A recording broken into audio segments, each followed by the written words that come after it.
오늘은 인격의 제자훈련 마지막 제7장입니다. 책으로는 7장인데 이제 마지막에 제자란 누구인가를 종합적으로 설명하는 장면인데 제일 재밌는 건 이겁니다. 보통 한국교회에서 제자 훈련을 시키면 보통 기능적으로 시킵니다. 그렇죠? 제자란 어떻게 살아야 되고 무엇을 해야 되는가라는 것을 가르치는데 보다 중요한 것은 우리가 신분상 하나님의 자녀다라고 말하는 것 같이 제자가 된다 그럴 때는 무엇을 배웠느냐가 아니라 누구에게 배웠느냐고 누구에게 무엇을 배웠느냐도 아니고 누구를 배웠느냐입니다. 예수님의 제자가 된다는 건 예수를 배우는 겁니다. 쉽고도 어려운 말입니다. 그러니까 스승을 닮아야 되는 겁니다. 그러니까 우리 스승에게서 이제 이 지식 정보 사회에서는 뭐 AI한테도 배우고 뭐 여기저기 배울 그 방법이 많으니까 이 성경 시대에 가졌던 단어들이 충분히 이해되지 못하고 있는 겁니다. 예수를 배운 사람들, 닮은 사람들 이런 것이기 때문에 제자도를 얘기할 때 제자된 도리, 제자된 목, 제자된 역할이라는 것이 예수를 증명하는 것인데 그것이 우리가 보통 생각하는 전도하는 식, 그다음에 뭐 순교하는 식이라는 각오나 증언이 아니라 우리가 뭐가 되느냐, 예수를 닮아야 된다라고 얘기하는 것이 제자도입니다. 그래서 오늘 7장에 나오는 것 중에서도 예를 들면 에베소서 4장부터 찾아봅시다.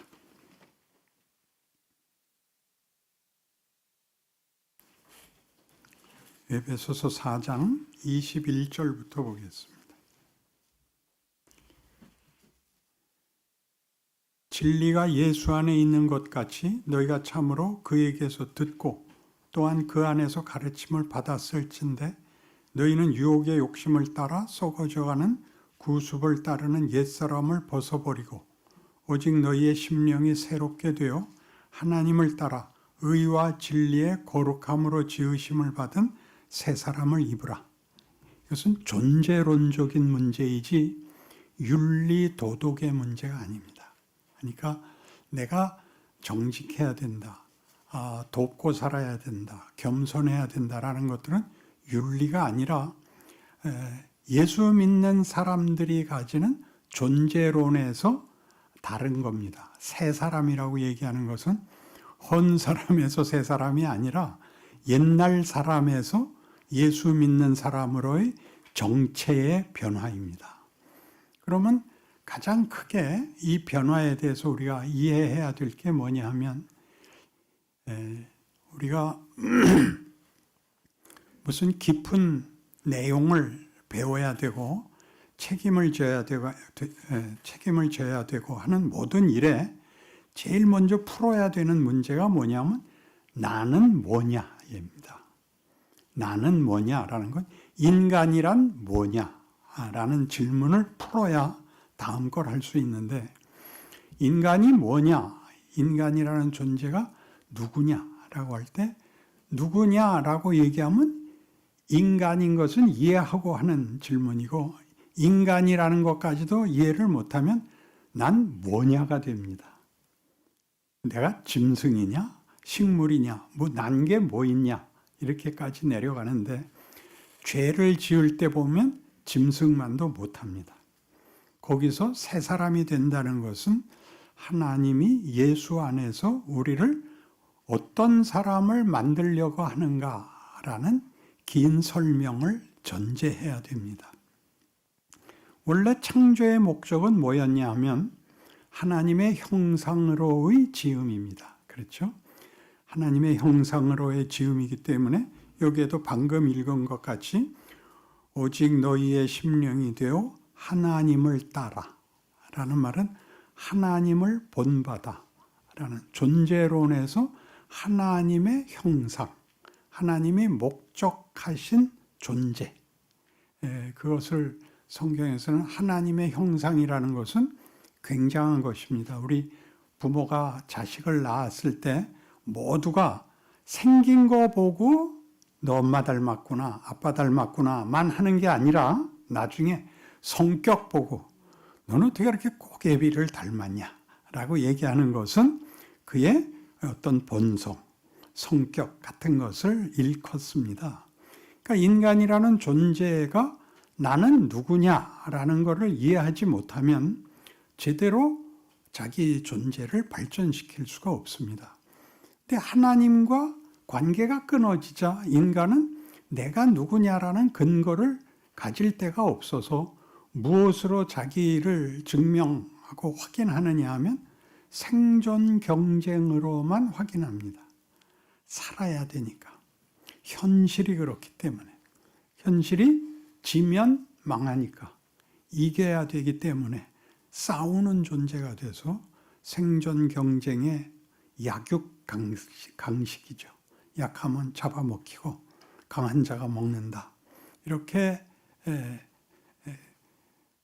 생사화복 같은 단어들로 자신을 확인해야 되고 존재론 자체는 중요하지 않고 어떤 지위, 어떤 형편, 어떤 이익을 나누어 가질 것인가 밖에는 알지 못하는 자리에서 너라는 인간은 하나님이 그의 형상으로 만들어 이제 구원사에서 보다시피 이렇게 예수를 보내어 내 아들과 같이 너희를 목적했다 하는 것이 구원입니다. 그러니까 구원은 지옥 갈 사람이 천국을 가게 됐다라는 정도가 아니라 인간이란 존재의 정체성을 회복시켜 주는 것입니다. 그래서 우리가 하나님을 아버지라 부르고 하나님이 우리를 자녀라고 부르는, 그렇게 되면 신분과 지위가 생기죠. 하나님의 자녀라는 신분, 하나님의 자녀라는 지위 같은 중요한 정체성이 확보됩니다. 그랬을 때는 생존 경쟁을 살아야 되는 세상에서는 서로 폭력을 나눌 수밖에 없는, 폭력과 권력으로 싸울 수밖에 없는 존재가 성경이 얘기하는 것 같이 너희는 겸손해라, 너희는 정직해라, 너희는 양보해라, 이런 말들을 어떻게 살아낼 수 있는가라는 문제에 서야 되는 겁니다. 이기는 자가 되는 것이 아니라 존재론이 바뀜으로써 우리의 현실을, 우리라는 존재가 어떻게 받아들여야 되느냐 하는 문제가 되는 것입니다. 그렇게 되자 문제가 에베소서 5장에 가면 이런 말이 나오죠. 에베소서 5장 18절 이하를 보면 그런즉 너희가 어떻게 행할지를 자세히 주의하여 지혜 없는 자같이 하지 말고 오직 지혜 있는 자같이 하여 세월을 아끼라. 때가 악하니라. 그러므로 어리석은 자가 되지 말고 오직 주의 뜻이 무엇인가 이해하라. 새 사람을 입으라. 그런 다음에 뭘 얘기하느냐면 너희는 생각 없는 사람이어서는 안 된다. 너희는 너희 정체를 알게 되었다. 그러면 어떻게 살아야 되는지 알아야 된다. 어리석으면 안 된다. 이렇게 나오면서 그걸 어디까지 밀고 가냐 하면 술 취하지 말라. 이는 방탕한 것이니 오직 성령으로 충만함을 받으라. 이 술 취함이 방탕하다는 것은, 방탕이라는 말이 우리는 보통 도덕적으로 무너진 것을 방탕이라 그러는데 성경에서 방탕이라고 할 때는 시간을 낭비한 것입니다. 기회를 낭비한 것을 방탕이라 그럽니다. 그걸 왜 술 취함으로 했냐면 술에 취하면 시간이 날아갑니다. 그렇죠. 시간이 끊어집니다. 기억이 끊어집니다. 그래서 뭐 모두가 그런 건 아니지만 우리가 가끔 뉴스에서도 보다시피 모든 것을 가진 자들이, 그러니까 보통 재벌 2세들이 모든 것을 가졌기 때문에 마약을 합니다. 왜냐하면 시간이 안 가기 때문입니다. 다 가져서 더 이상 바랄 게 없는데 자신에 대한 정체와 자존심이 없는 겁니다. 자기라는 존재의 명예라는 것은 없고, 세상이 다 원하는 것은 권력도 지위도 돈도 갖고 있는데 책임 있게 명예롭게 시간을 가질 그 이해와 실력은 없으니까 시간을 잘 때우려면 이 지루함과 뭐라 그래야 돼요? 이걸 시간을 지워버려야 되니까 술을 먹고 그다음에는 이제 음란해지고 마지막으로 가는 게 도박이었다가 마약으로 갑니다. 그 전부가 다 뭔가 보십시오. 시간을 지우기 바쁜 겁니다. 자기라는 존재를 만족시킬 방법이 없어서. 근데 우리 예수를 믿으면 예수 믿는 사람들이 가장 먼저 그 화를 내는 게 뭐냐면 예수 믿었는데 왜 특혜를 주지 않으시는가 입니다. 우리에게 특혜를 주지 않는 이유는 우리의 짧은 소원이 만족돼서 거기서 주저앉을까 봐 그러는 겁니다. 여러분이 건강하고 잘 나가면 여러분도 똑같이 도박하고 술 먹고 마약합니다. 더 가야 되는데 그건 놔두면 가는 게 아니라서 여러분을 못 살게 굴어서 여러분으로 하여금 무슨 생각을 하게 하죠? 여기까지 오신 분들이라면 난 뭐야? 인생이 뭐야? 예수를 믿었는데 왜 하나님은 나한테 이것밖에 안 줘? 여기가 안 풀리는 거죠. 안 믿을 수는 없는데 믿어봤자 아무 보상이 없는 것은 이유가 뭐야? 이렇게 나오는 거죠. 알아듣는다, 못 알아듣는다. 그래서 이제 신앙의 그 수준을 제가 등급을 매긴 적이 있죠. 제1단계는 출생을 해야 돼요. 인간이란.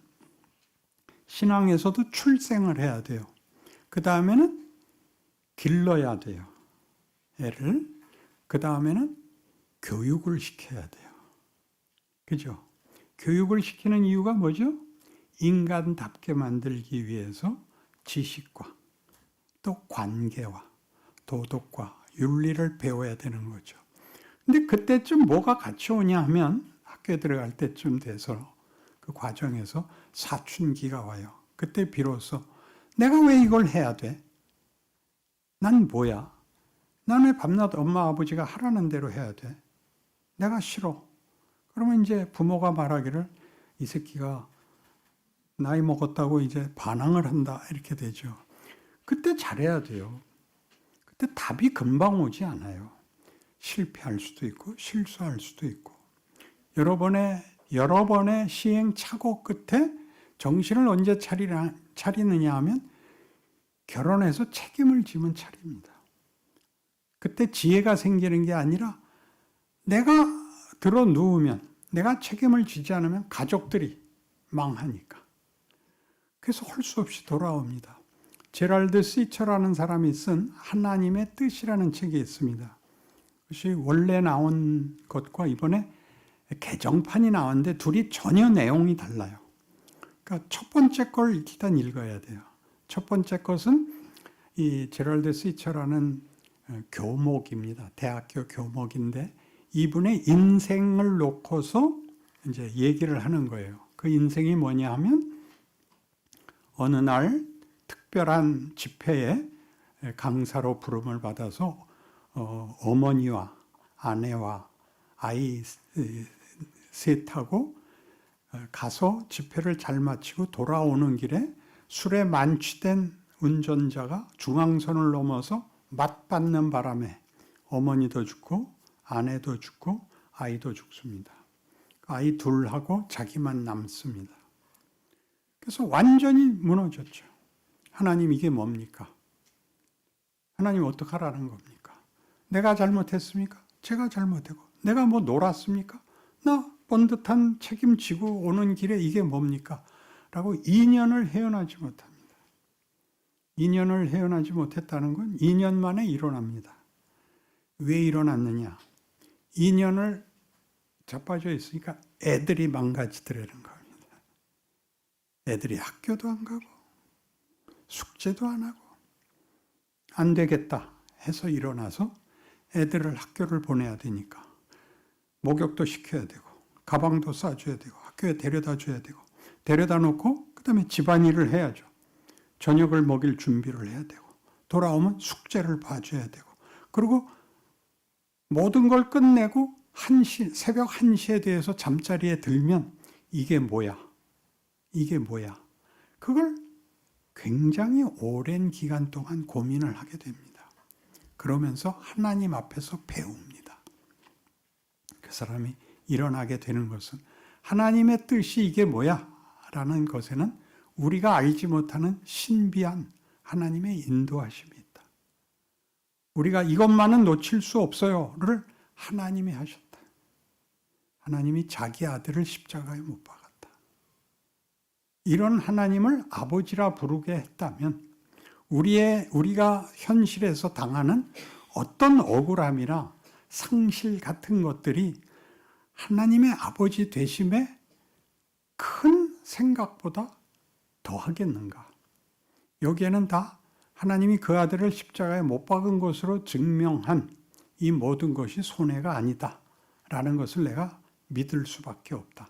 그렇게 일어납니다. 그러면서 무슨 결론을 내리느냐면 일본에서는 우리가 하나님의 뜻을 묻는 이유는 책임을 떠밀기 위해서 그런답니다.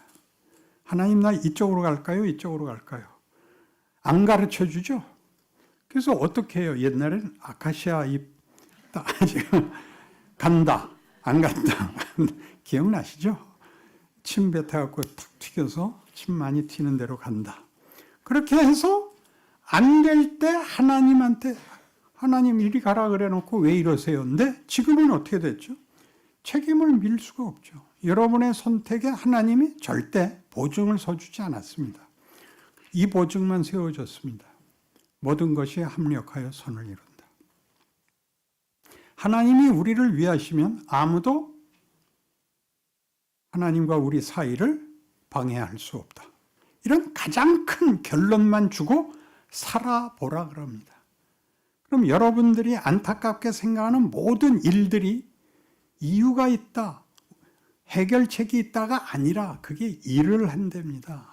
그게 일을 한다는 뭘 만드냐 하면 여러분 우리는 속이 깊어져야 됩니다. 속이 깊다는 것은 어느 이상은 내려가지 못하는 정도로는 인간이라는 존재에 충실한 존재론이 되지 못한답니다.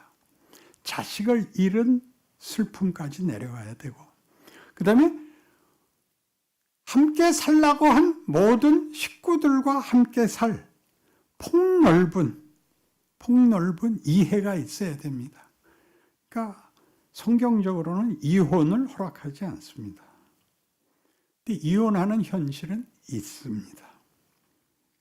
이혼하는 현실은 그러니까 자랑할 수 없고 이혼한 것을 누구의 책임으로 돌릴 수 없습니다. 근데 이혼한 것이 그 당사자에게 두고 상처가 되어 여러분에게 뭘 만듭니다. 세상은 자폭과 체념을 만드는 데 반해서 예수를 믿는 인생에서는 그 모든 실패와 못난 것들로 나를 만듭니다. 여러분 이 노래를 잘하는 이 프로 가수와 청중 중에서 누가 중요합니까? 무대에 선 사람이 중요하죠. 조용필 씨 그 뭐라 그래요? 그 무대는 그 뭐 안표가 한 10배쯤 뛰던데요. 굉장하던데요. 요새는 저 야구장도 그 특석 자리는 100만 원씩 하더라고요. 안표가. 그걸 가요.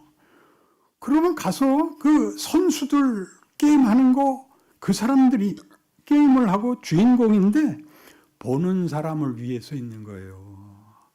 관중을 위해서 쟤네들이 뛰는 그 난리를 치는 거예요. 우리가 주인공이에요. 보면서 실컷 즐기고 배워요. 그러면 안 되는구나. 너 잘하지 왜 그랬어? 를 말로 끝내지 마시고 여러분 생애 여러분이 만난 모든 경우와 여러분이 옆에서 구경한 모든 것이 여러분을 만든다는 걸 알게 돼요. 그것이 성경이 하는 얘기예요. 그러니까 이런 어려움들과 고난을 통해서 하나님이 우리를 뭘 만든다고요? 하나님의 자녀라는 이름에 걸맞는, 그러니까 예수님 같이가 되는 거예요. 어디까지?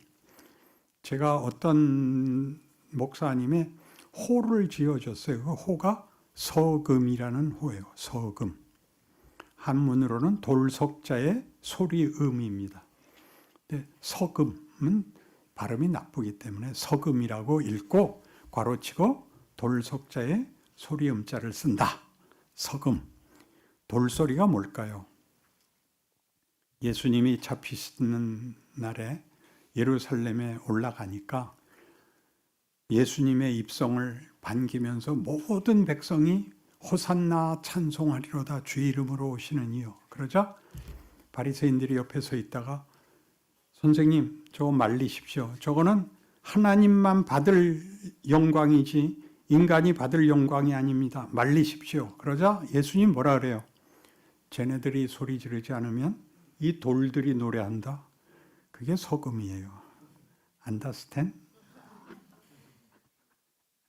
여러분, 하나님이 돌 갖고 찬송하게 만들 수 있어요. 그게 우리예요. 이 돌대가리들로 찬송을 하게 하시고 그걸 받으세요. 기뻐하세요. 나라는 한 사람은 다른 사람이 대신할 수가 없어요. 아무리 많은 사람이 모였어도 내가 없는 자리는 나는 아니고 받는 사람도 내가 없으면 나를 받지 못한 걸 섭섭해해요. 그게 하나님이세요. 그게 우리를 하나님이 자기 형상으로 만들어서 우리에게 준 특권입니다. 명예입니다. 그래서 이 특권과 명예를 여태껏 가르친 것 같이 기독교를 대표하는 두 단어는 뭐라 그랬어요? 사랑과 믿음인데 사랑과 믿음은 뭐가 꼭 필요하다? 사랑과 믿음은 진심이 필요하다, 열정이 필요하다가 아니라 상대가 필요한 거예요. 혼자 할 수 없어요. 상대가 있어야 되는데 하나님이 나와 사랑과 믿음의 관계를 맺자 그러는 게 기독교예요. 그래서 우리를 어떻게 키운다고요? 사랑과 믿음은 나누려면, 상대가 되려면 대등한 실력을 가져야 돼요. 대등한 존재가 돼야 돼요. 그래서 하나님이 우리를 만드는 거예요. 꼭 그렇게까지 왜 고생하십니까? 왜 그렇게 고생한다고요? 여러분 자식이 망가지는 건 못 봅니다. 부모의 마음이 귀찮아서 학교 가기 싫으면 관둬라. 그럴 수 없습니다. 너 죽을래? 그렇게 나오죠. 학교에 같이 가죠. 옆자리에 앉아서 공부시키죠. 그게 부모의 마음이에요. 우리를 부른 하나님은 그런 하나님이라는 거예요. 우리에게 뭘 가르쳤느냐? 인간이라는 게 어떤 존재, 어떤 정체, 어떤 신분, 어떤 지위, 어떤 관계인지 제발 좀 알아라. 그러는 게 제자요, 제자도예요. 이해하시겠어요? 요새 교인들은 아멘도 안 하고 한국 사람들은 사실 쉽게 항복 안 해요. 자존심이 강해서. 근데 떼창은 부르더라고요. 그래서 이 기독교를 제대로 이렇게 배워나가면 우리가 쉽게 시작을 했거든요. 그래서 여태까지 남아있는 그 나쁜 선입관이 예수 믿으면 복 받는다. 만사형통. 이게 우리한테 만사형통이 맞고 복 받는 것도 맞아요. 근데 그게 세상이 말하는 만사형통하고 달라요. 세상의 만사형통은 아무 근심 걱정 없는 거야. 근데 우리의 만사형통은 모든 것이 나를 미는 거예요. 모든 것이 나를 도전을 하는 거야. 나를 키우는 거야. 가만히 있게 안 놔둬요. 하나님이 침 삼키는 동안도 왜 가만두시지 않습니까? 누가 한 고백이에요? 욥이 한 고백이고 내가 한 고백이에요. 내가 왜 욥기를 썼냐? 하나님이 침 삼킬 동안도 안 놔두시고 날 볶았어요. 그리고 그때 내가 클 때 60년대 한국교회는 지금 제가 가르치는 데까지 아무도 못 왔고 옛날 얘기만 했어요. 옛날 얘기 뭐 했게요? 순교 얘기. 주기철 목사 얘기, 최권능 목사 얘기. 그래서 그때 유일한 신앙 서적이 죽으면 죽으리라라는 안희숙 씨 작품 딱 하나였어요. 그래서 제가 고등학생이 된 60년대 말에는 드디어 내가 반발을 했어요. 하나님, 그러니까 어떡하라는 겁니까? 나라는 존재의 운명을 하나님 당신이 책임지겠다는 겁니까? 나보고 책임지라는 겁니까? 나보고 책임지라면 난 죽겠습니다. 난 자신 없습니다. 하나님은요, 이렇게 내가 피 흘리고 쫓아가서 악을 써도 대꾸도 안 하세요. 기도의 응답은 절대 우리의 기대하고 달라요. 그래서 제가 죽으러 갔어요. 해병대에 들어가서 월남 가서 죽으려고 해병대 갔는데 개고생하고 있을 그때야 비로소 내가 책임진다. 그 한마디 하셨어요. 여태껏 그 한마디밖에 안 해줬어요. 하나님이 책임진다 그래서 그때부터 난 다시 인생을 다시 보기로 했어요. 내가 겪는 것들이 뭘 만드는가? 하나님이 일을 어떻게 하시며 무엇을 만드시는가를 내가 성경을 구석구석 찾아볼 수밖에 없게 돼서 우리가 아는 구원 그 이후를 내가 알게 된 거예요. 왜? 구원을 받았는데 살려놓고 고생을 시키는가? 기르는 거다. 여러분, 좋은 학교를 간다는 게 무슨 뜻이에요? 좋은 학교를 가면 공부 안 시키고 놀려준다. 그런 좋은 학교는 없죠. 좋은 학교란 더 시키는 데잖아요. 더 시키는데. 그러니까 하나님이 우리를 하나님의 자녀라는 이름에 맞게 하려고 어떻게 했다고? 더 시키잖아요. 기도를 안 할 수가 없어. 여러분이 반발할 수도 있고 비명을 지를 수도 있고 악을 쓸 수도 있어요. 그리고 또 하나님이 가만 계셔서 악쓰고 지쳐서 자고 일어나서 다시 할 수밖에 없어요. 도망갈 데가 없어요. 도망갈 데가 없어요. 그래서 이제 성경이 계속 이야기하는 모든 것들이 얼마나 재미있냐면 그래서 어디로 갔냐면 세월을 아끼라 때가 악하니라예요. 오직 지혜 있는 자같이 하여 세월을 아끼라예요. 그러니까 세월을 아끼라는 건 네 기회들을 너희 충분히 유용하게 써라죠. 근데 우리는 어떻게 하고 싶으냐 하면 술 취하고 싶단 말이에요. 술에 취한다는 건 뭐라 그랬죠? 시간을 잊는 거죠. 시간을 없애버리는 거죠. 그래서 뭐라고 그러냐면 그걸 방탕하다 그래요. 방탕하다는 건 도덕적 문란이 아니라 시간을 허비하고 기회를 외면하는 것입니다. 그래서 뭐라고요? 성령 충만을 받아라요. 여기서는 성령께서 적극적으로 나를 찾아오시는 성령 충만이 아니고 성령을 따라 행해야 되는 내 책임을 말하는 거예요. 육체의 일은 현저하니 곧 음행과 거짓과 살인과 그리고 잘 아시는 성령의 열매는 사랑과 희락과 화평과 오래 참음과 자비와 양성과 충성과 온유와 절제니 열매를 보라예요. 열매를 보라. 마태복음 7장에서 마지막에 나오는 희한한 비유가 있죠. 내 말을 듣고 행하는 자는 반석 위에 집을 지은 자요. 내 말을 듣고 행치 않은 자는 모래 위에 집을 지은 자니라. 홍수가 나매 반석 위에 지은 집은 무너지지 않고 모래 위에 지은 집은 무너짐이라. 근데 그게 나를 따르는 자는 그 열매를 보여라. 나를 따르는 자는 그 열매를 보여라. 나를 따르지 않으면 열매가 나오지 않는다. 끝에 이 비유가 나와요. 끝에. 무슨 질문에서부터 나오느냐면 마지막 날에 너희들이 나더러 이르되 주여 주여 우리가 주의 이름으로 이것도 하고 저것도 하지 않았습니까? 하리니 내가 그때 너희에게 밝히 말하되 내가 너희를 도무지 알지 못하노니 악한 일을 행하는 자들아 내게서 물러가라 하리라. 찾아봅시다. 하다 보니까 좀 더 자세히 해야 되게 생겼죠. 마태복음 7장 15절부터 봅니다. 거짓 선지자들을 삼가라. 양의 옷을 입고 너희에게 나오나 속에는 노략질하는 일이라. 그들의 열매로 그들을 알지니 가시나무에서 포도를 또는 엉겅퀴에서 무화과를 따겠느냐. 이와 같이 좋은 나무마다 아름다운 열매를 맺고 못된 나무가 나쁜 열매를 맺나니 좋은 나무가 나쁜 열매를 맺을 수 없고 못된 나무가 아름다운 열매를 맺을 수 없느니라. 아름다운 열매를 맺지 아니하는 나무마다 찍혀불에 던져지느니라. 이러므로 그들의 열매로 그들을 알리라.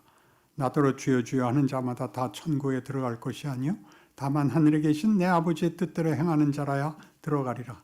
그날에 많은 사람이 나더러 이르되 주여 주여 우리가 주의 이름으로 선지자 노릇하며 주의 이름으로 귀신을 쫓아내며 주의 이름으로 많은 권능을 행하지 아니하였나이까 하리니 그때에 내가 그들에게 밝히 말하되 내가 너희를 도무지 알지 못하니 불법을 행하는 자들아 내게서 떠나가라 하리라. 열매를 보고 나무를 안다. 그건 분명하죠. 근데 그때 많은 사람이 나더러 우리가 주의 이름으로 이 많은 권능을 행했는데 나를 모른다 말입니까? 그러니까 내가 너희를 모른다. 그러면서 비유를 들기를 반석 위에 지은 집과 모래 위에 지은 집을 얘기합니다. 그러면 생각해 보세요. 반석 위에 지은 집은 주의 말씀을 듣고 행한 자이고 모래 위에 지은 집은 주의 말씀을 듣고 행하지 않은 자로 설명이 되어 있기 때문에 제대로 하자면 한쪽은 집을 잘 짓고 한쪽은 짓다 말았다. 그래야 비유가 맞는데 둘 다 집을 졌는데 하나는 반석 위에 졌고 하나는 모래 위에 져서 홍수가 나자 집을 잘못 진 게 아니라 기초가 견고해서 무너지지 않았고 하나는 모래라서 무너졌다. 그렇게 얘기하는 거죠. 그래서 많이들 이걸 오해를 해요.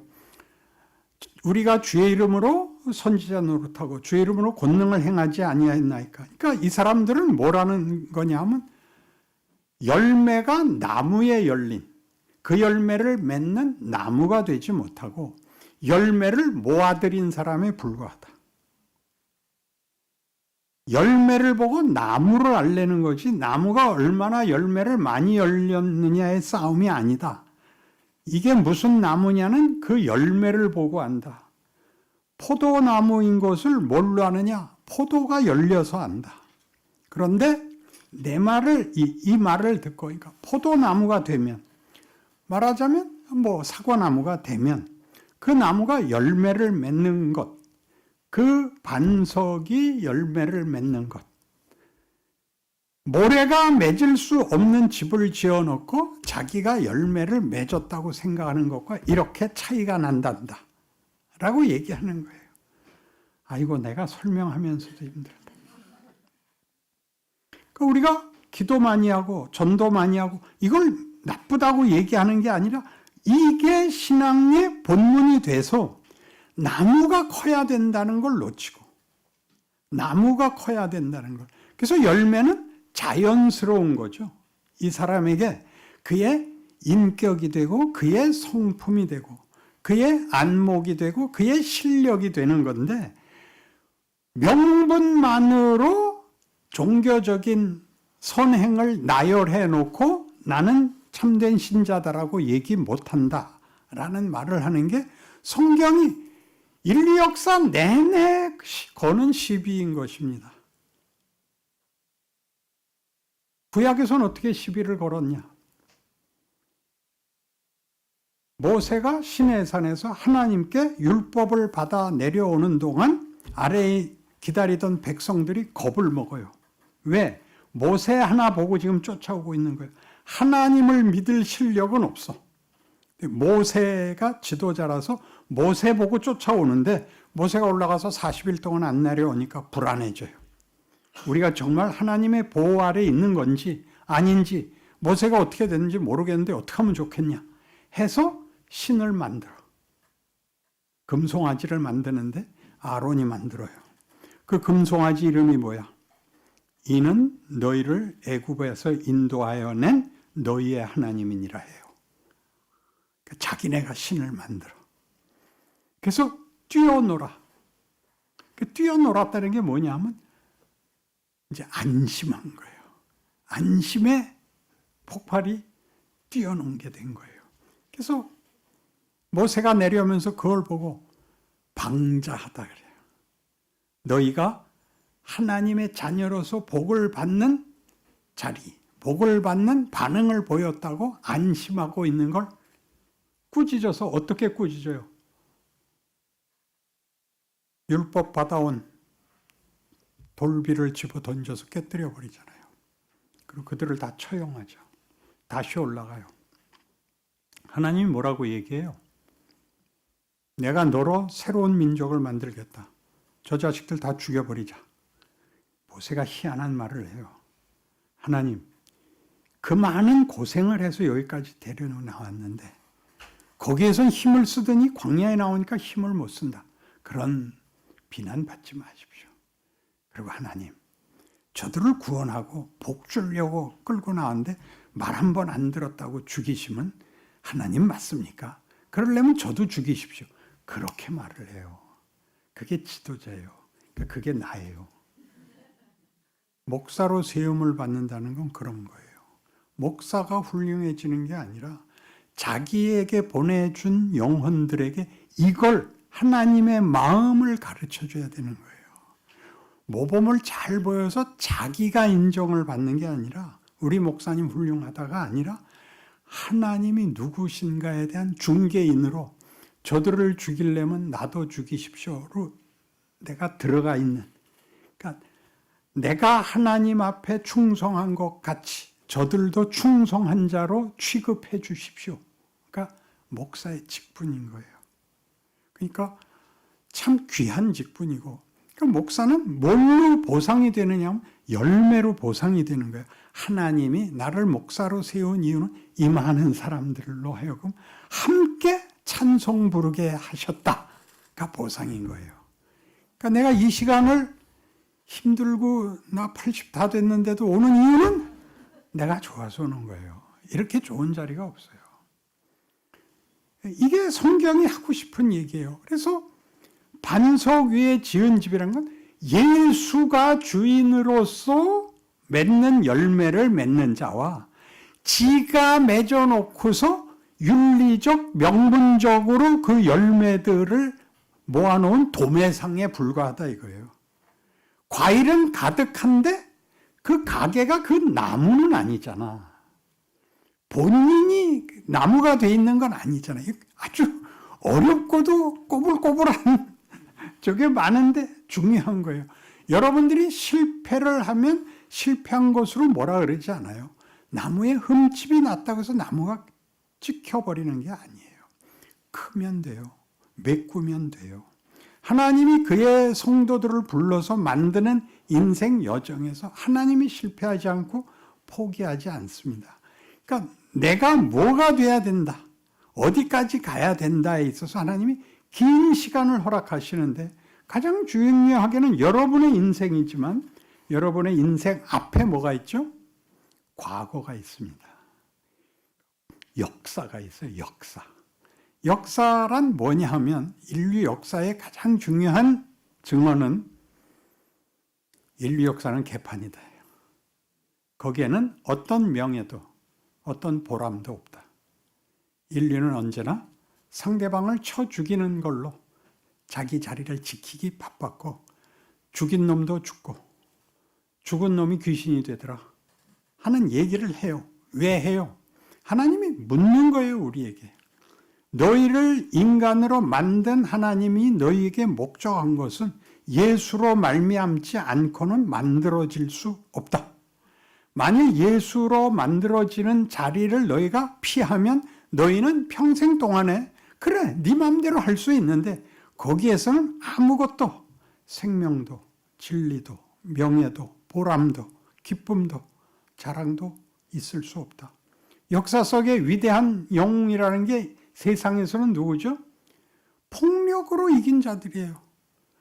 알렉산더, 징기스칸 그런 사람들이 나폴레옹 이런 사람들이고 그리고 요새는 이제 훨씬 더 현실적으로 돼서 이거 미안한데 트럼프, 이 날강도 이런 것들이 대통령을 해요. 그러니까 미국도 이제 한물 간 거예요. 그런 대통령 뽑으면 안 돼요, 미국이. 그래서 이제 미국 보지 말고 우리가 돼야 돼요. 근데 우리나라도 그럼 어떤 대통령을 만들어야 되냐? 미국은 건국 이념이 청교도 정신이었기 때문에 지금 이런 기준을 놓는 거고 이제 와서 보니까 교회의 책임이 대통령보다 크다는 걸 알게 되는 거예요. 교회의 책임이. 그건 정권으로 권력으로는 만들 수 없는 거예요. 예수를 믿는다는 것, 교회의 십자가를 내다 건다는 것은 각각의 성도들이 보냄을 받은 자리에서 뭐가 되느냐의 싸움이에요. 그러니까 여러분은 어디에 보냄을 받죠? 현실에 보냄을 받잖아요. 그러니까 하나님이 예수로 말미암아 우리를 어떻게 만드느냐 하면 마태복음 28장 18절 이하에 있는 바와 같이 아버지께서 하늘과 땅의 모든 권세를 내게 주셨으니 너희는 가서 모든 족속으로 제자를 삼아 내가 너희에게 분부한 모든 것을 가르쳐 지키게 하라 해요. 성부와 성자와 성령의 이름으로 세례를 주고 내가 분부한 모든 것을 가르쳐 지키게 하라. 볼지어다 세상 끝날까지 내가 너희와 항상 함께 있을 것이니라. 여기에 뭐가 들어있냐 하면 예수님이 성육신 하신 예수님의 성육신은 뭐냐 하면요. 하나님이 하나님이신 것을 우리에게 납득시키기 위해서 하나님이 하나님이신 것을 납득시키는 것은 우리가 만드는 우상일 때는 신은 초월자이고 우리는 그 앞에서 겁을 먹고 그에게 힘을 빌려 쓰기 위하여 도덕성과 치성을 바쳐서 보상을 받아내는 것이었는데 기독교에서는 하나님이 먼저 에베소 1장 3절 이하에 있는 바와 같이 찬송하리로다. 하나님 곧 우리 주 예수 그리스도의 아버지께서 하늘에 속한 모든 신령한 것을 우리에게 주시되 곧 창세전에 그리스도 예수 안에서 우리를 택하사 우리로 그리스도 안에서 거룩하고 흠이 없게 하시려고 그 사랑하시는 자 안에서 우리를 자녀로 삼으사 우리로 하여금 그의 은혜로 거저 주시는 바 그의 은혜의 영광의 찬송이 되게 하려 하심이라. 는 전부 주어가 아버지란 말이에요. 하나님이 이렇게 하나님이 예수 안에서 하나님이 예수 안에서 하나님이 예수 안에서 그래서 예수가 오셨다는 것은 하나님이 우리를 누구 취급하길래 아들을 보냈느냐 해서 우리를 아들과 대등한 신분으로 취급하기 때문에 아들을 보낸다예요.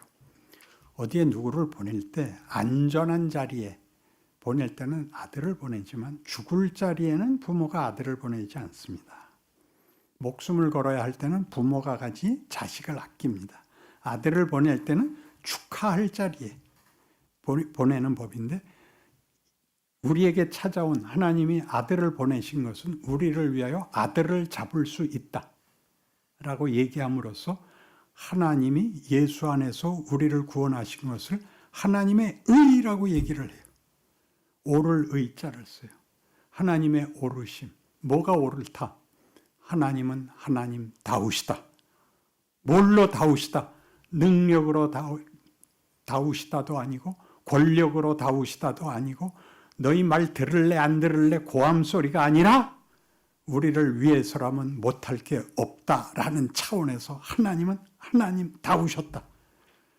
예수를 믿으면 하나님이 우리를 뭘 만들겠느냐 하는 데서 그리스도 안에서 우리 예수를 믿는 자도 의롭다 함을 얻었느니라. 우리도 하나님의 자녀답다. 신분상 하나님의 자녀다. 그러면 어떻게 만들겠다? 답게 만들겠다가 되는 거죠.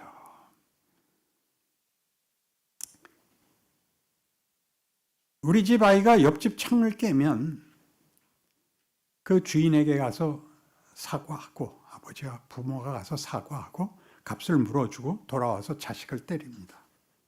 그렇죠? 근데 이웃집 애가 우리 집 창을 깨면 아버지가 나와서 그 애한테 웃으면서 너희 집 어디니? 그렇게 묻지 안 때립니다.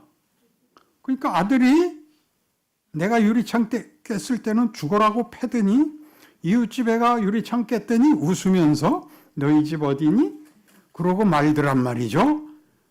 그렇게 신자들이 늘 현실에서 불만을 토합니다. 쟤는 왜 놔두고 나만 패세요? 우리 아버지니까.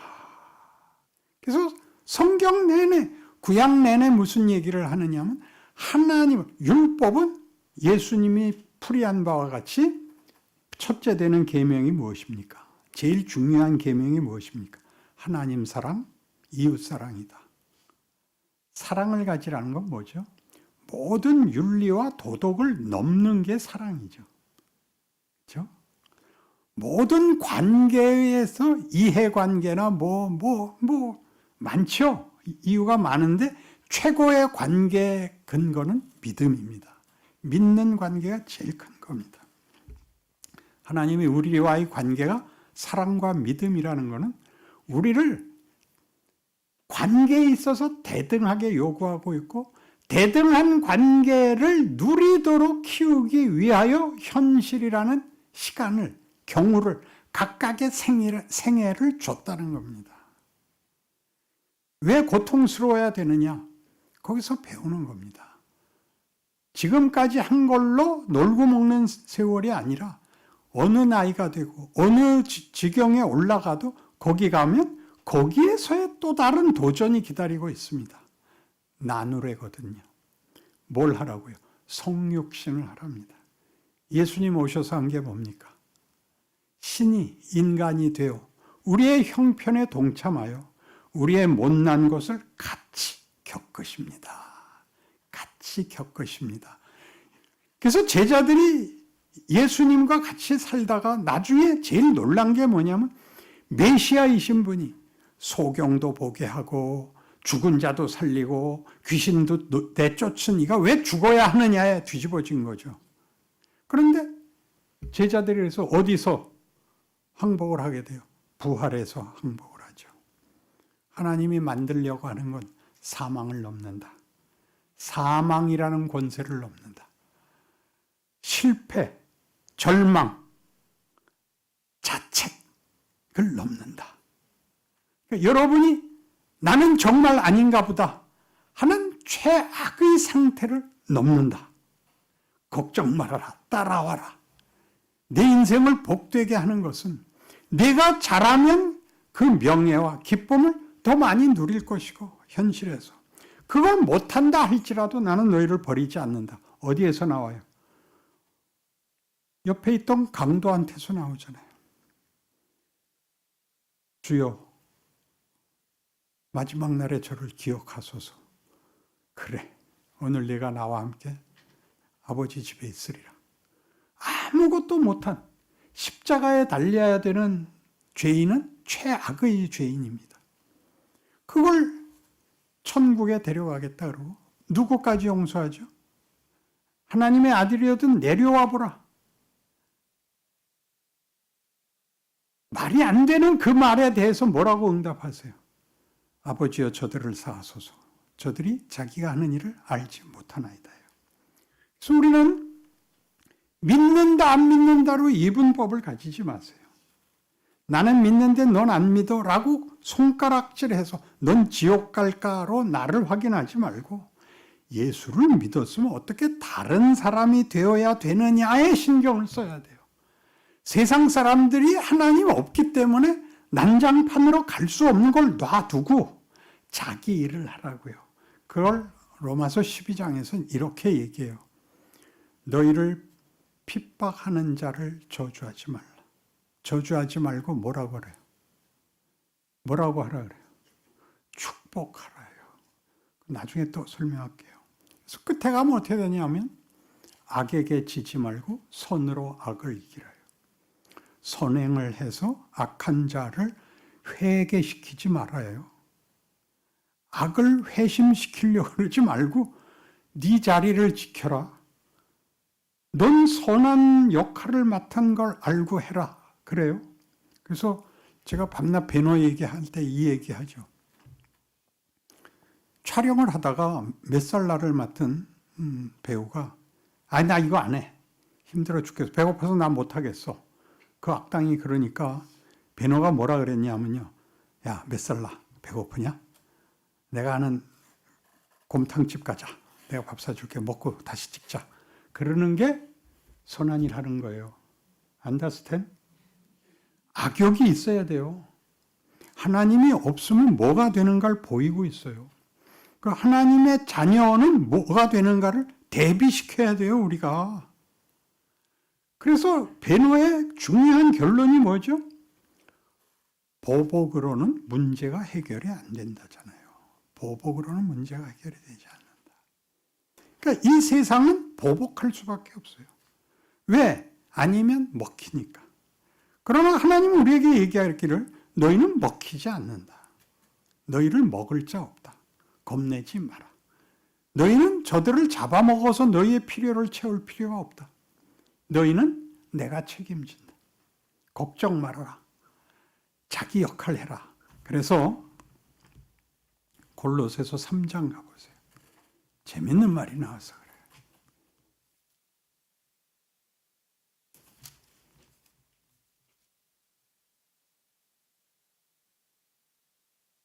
골로새서 3장 18절.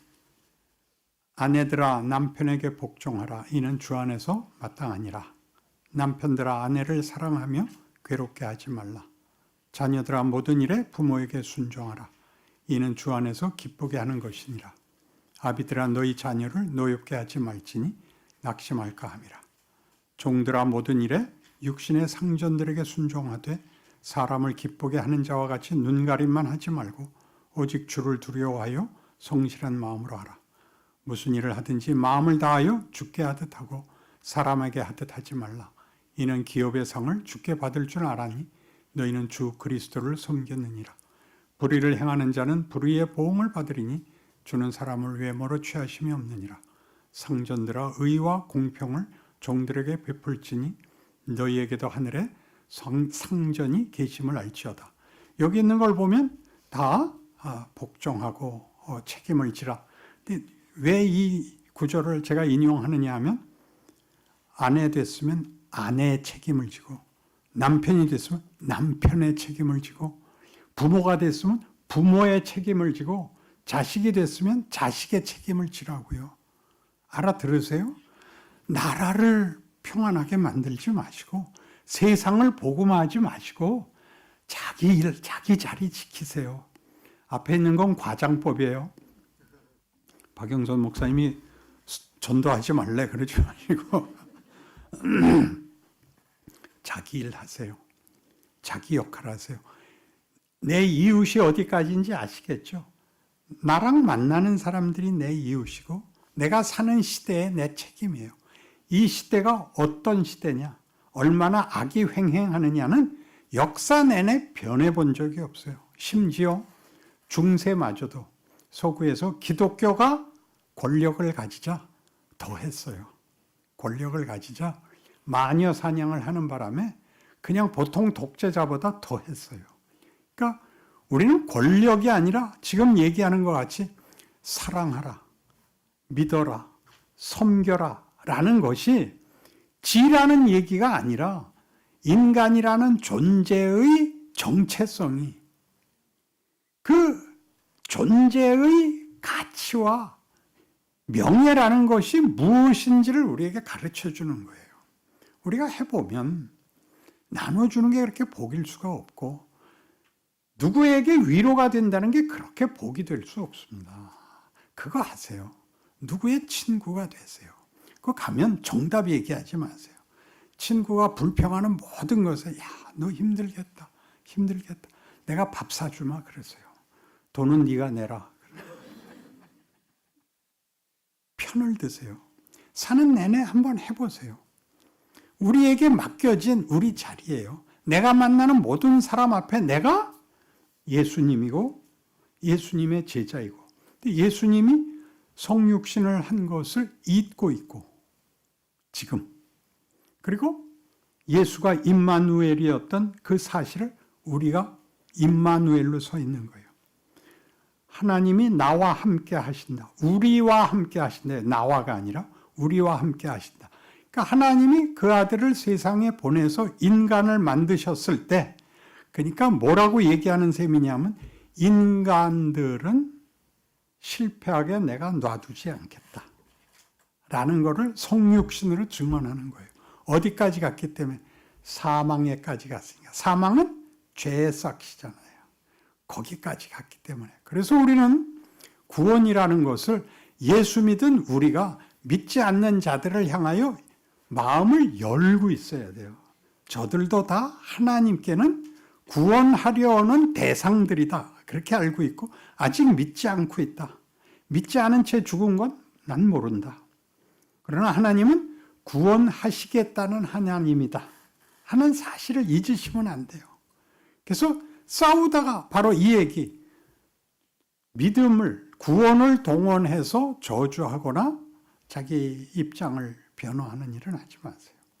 여러분의 책임이고 여러분의 권리고 특권이라는 걸 잘 이해하셔서 여러분의 신앙생활이, 제자란 누구를 배웠느냐의 싸움이라고 그랬잖아요. 누구를 배우는 거라고요? 예수를 배우는 것입니다. 예수는 우리를 위하여 죽으실 수 있는 분이었습니다.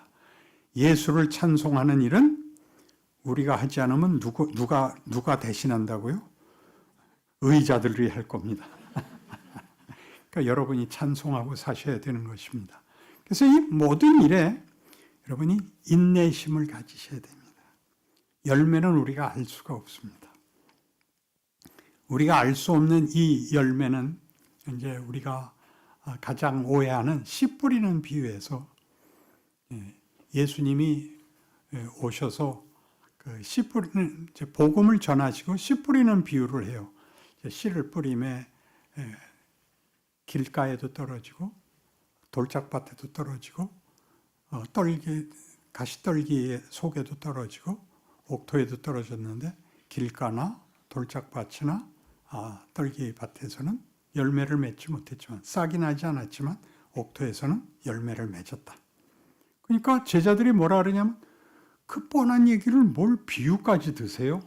그러니까 예수님이 이사야의 비유가 오늘 이 땅에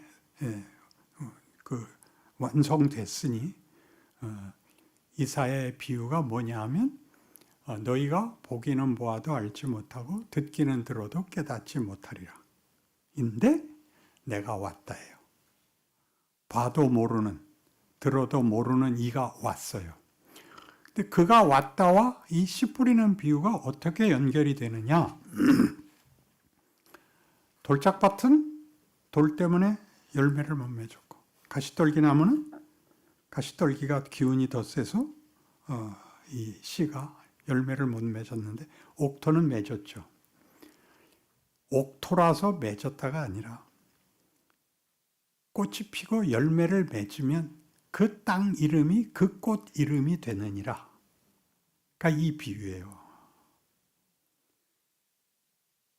포도나무가 열린 밭을 뭐라고 불러요? 포도밭이라고 불러요. 이게 뭐게요? 지금은 그럴 수밖에 없죠. 저희는 컵이 아니고 오렌지 주스네요. 그렇죠? 컵 안에 든 걸로 부르죠. 컵 안에 든 걸로. 잊지 마세요. 무슨 열매가 나오면, 예수라는 꽃이 나오면 예수는 부활의 첫 열매가 되심으로, 첫 열매요. 사망에서 열매를 맺음으로 모든 사망이 옥토가 되는 거야. 사망이 옥토가 되는 거야. 왜? 사망이 이걸 피운 게 아니라 예수가 첫 열매가 되심으로 사망을 엎어버린 거예요. 겁을 낼 게 없어요. 그래서 이제 문제가 뭐냐 하면 로마서 8장이 이제 문제가 되는 거예요. 어떻게 문제가 되냐? 7장 25절 이하에서 오라 나는 곤고한 사람이로다. 내가 마음으로는 하나님의 법을 즐거워하되 육신으로는 죄의 법을 섬기노라. 언제나 죄 아래 끌려오는 나를 보는도다. 오라 나는 곤고한 사람이로다. 이 사망의 몸에서 누가 나를 건져내랴. 우리 주 예수 그리스도로 말미암아 하나님 아버지께 내가 감사하노니. 그랬으면 앞에 있었던 갈등이 답을 얻었다는 얘기잖아요. 근데 이어서 반복. 그러므로 그런즉 내가 마음으로는 하나님의 법을 육신으로는 죄의 법을 섬기노라가 다시 나와요. 아직 그 감사가 있었음에도 불구하고 갈등이 해결되지 않아. 그런데 8장 1절이 뭐라고 나오느냐 하면 그러므로 그리스도 예수 안에 있는 자들에게는 결코 정죄함이 없나니 이는 그리스도의 생명의 성령의 법이 죄와 사망의 법에서 너희를 해방하였음이라요. 우리가 예수를 믿고 난 다음에도 죄의 법과 하나님의 법 사이에 갈등을 가지고 있고 죄의 법에 다반사로 져. 그러나 이제는 그게 천국 가냐 지옥 가느냐로 나뉘는 문제가 아니고 우리를 기르는 문제가 돼. 나 실패했다. 나 잘못했다. 그러니까 우리에게 반발을 사야 돼. 반면 교사가 돼. 우리를 길러. 겸손해져. 겸손은 공부에서는 절대 안 되고 치명타를 입어야 겸손해져요. 할 말이 없게 돼야 겸손해져. 난 손가락 하나가 없어요. 난 팔이 없어. 그때 겸손해져. 나는 IQ가 99예요. 나는 그냥 9야. 왜 하나님이 낮추신다고? 이걸로 본문을 삼지 말라고. 똑똑한 걸로 본문을 삼지 말라고. 예수에게서 보인 하나님이 어떤 하나님인가를 봄으로써 인간이란 뭐가 돼야 되느냐 해서 용서할 수 있고 웃을 수 있고 끌어안을 수 있는 존재가 되고 반가운 존재가 된다는 게 얼마나 큰 특권인지 좀 알아라. 이 세상에서 제일 필요한 게 있다면 만나보고 싶은 사람, 위로가 되는 사람 아니냐. 그렇게 얘기하는 게 성경이 얘기하는 구원이에요. 그리고 운명이에요.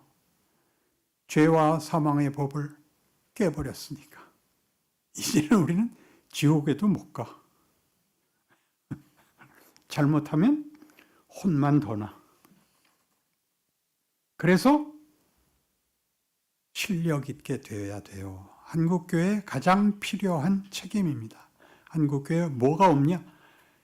살면서 겪는 현실이 날 무엇을 만드느냐 해서 사망의 법과 생명의 법 사이에서 갈등하는 것으로 모든 것이 합력하여 선을 이루느니라 라는 하나님의 기적이 만들어지고 있는 자신을 모르고 있어.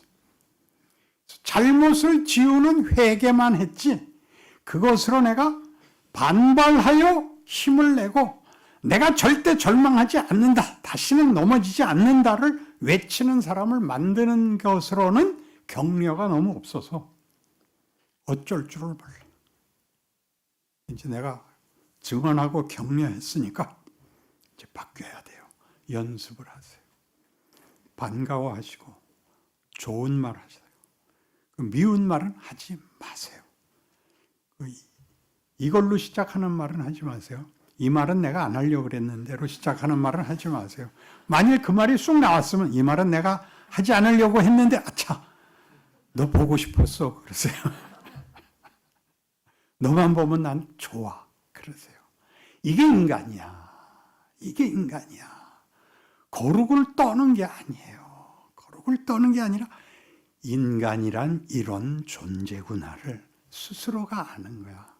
내가 이런 걸 할 수 있고 거기로 부름을 받았다를 알고 그것이 확실한 우리의 운명이라는 걸 예수와 십자가로 보는 거야. 아멘은 뒀다 언제 할 거야?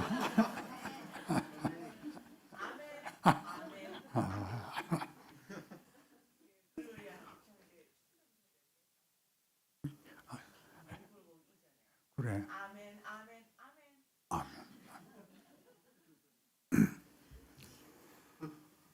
그래서 사실 이제 성경 공부를 제대로 해보면 이제 우리 앞으로 계속 할 건데 구약부터 신약까지 이제 쑥쭉 훑어나가면서 이걸 배울 거예요.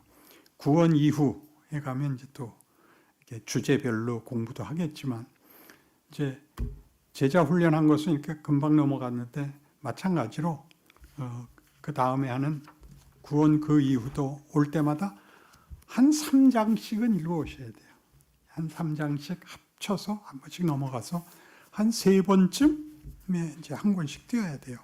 할 게 많아서 그렇게 읽어오셔야 되고 못 읽으면 강의 듣고 가서 읽으세요. 구원 그 이후 다음에는 우리와 우리 자손들 미리 준비해 놓으세요. 그래서 현실이라는 것은 마치 뭐와 같으냐면 하나님이 무대를 만들어 놓고 그 각본을 주시는 거예요. 그럼 우리가 그 드라마의 역할을 맡는 거야. 우리한테 어떤 역할을 맡겼냐면 선한 사마리아인 이런 걸 맡기는 거예요. 하나님이 우리에게. 그러니까 굉장하죠. 모두가 비켜갔는데 우리가 그를 구해오는 거예요. 그리고 우리를 찬송하게 하고 우리를 용서하게 하고 우리의 삶을 제대로 살게 하는 인간이라는 존재와 인생을 어떤 눈으로 봐야 되는가. 우리 세상의 눈으로 볼 때는 고통이 없는 것이 전부이지만 우리는 명예와 기쁨과 나눔이라는 특권을 갖고 있다는 것을 어디까지 할 수 있는가를 자꾸 넓혀가는 것, 깊혀가는 것이 우리의 지위, 현실이라는 책임과 특권을 잊지 말기를 부탁합니다.